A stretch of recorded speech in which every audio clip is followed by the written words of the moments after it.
because ordinary people do extraordinary things. Change will not come if we wait for some other person, or if we wait for some other time. We are the ones we've been waiting for.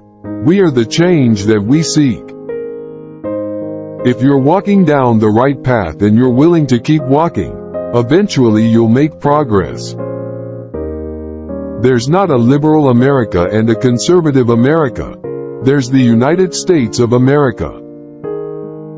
We don't ask you to believe in our ability to bring change. Rather, we ask you to believe in yours.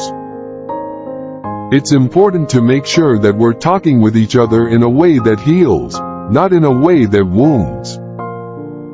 Focusing your life solely on making a buck shows a poverty of ambition.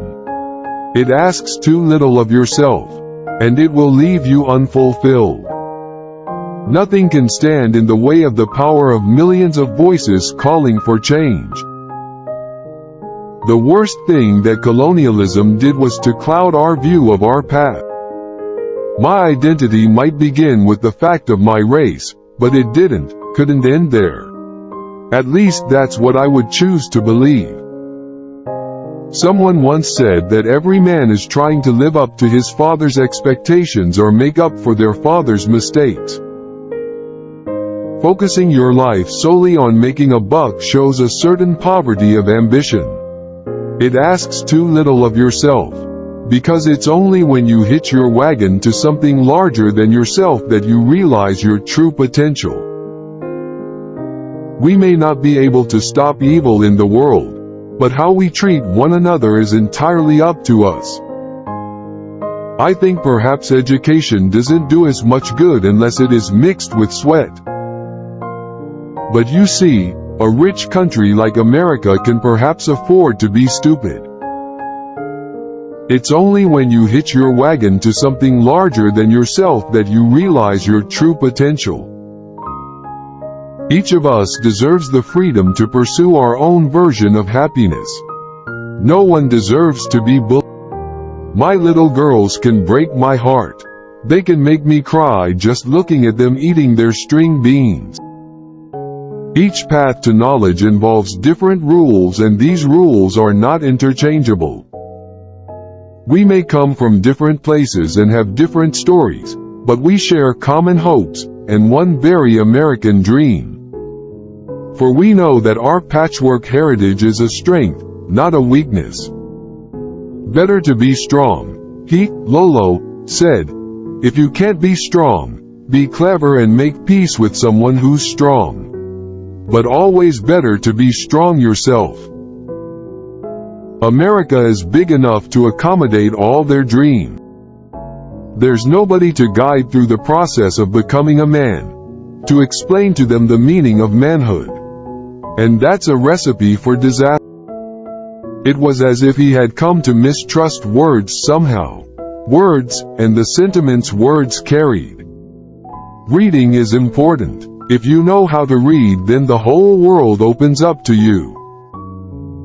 When things are bad, Axe said, walking next to me as we left the December meeting, no one cares that things could have been worse. Glory and tragedy, courage and stupidity. One set of truths didn't negate the other. For war was contradiction, as was the history of America. I'm so overexposed. I'm making Paris Hilton look like a recluse. Religious freedom doesn't mean you can force others to live by your own beliefs. It's in the misery of some unnamed slum that the next killer virus will emerge. Although the principle of equality has always been self-evident, it has never been self-executing. When our government is spoken of as some menacing, threatening foreign entity, it ignores the fact that, in our democracy, government is us. The title of Reverend Wright's sermon that morning was, The Audacity of Hope. Change won't come from the top. Change will come from mobilized grassroots. Over the last 15 months we've traveled to every corner of the United States. I've now been to 57 states. I think, one left to go. I realized that in some unspoken, still tentative way, she and I were already becoming a family. Scientists and engineers ought to stand side by side with athletes and entertainers as role models. Even the smallest act of service, the simplest act of kindness, is a way to honor those we lost, a way to reclaim that spirit of unity that followed 9/11.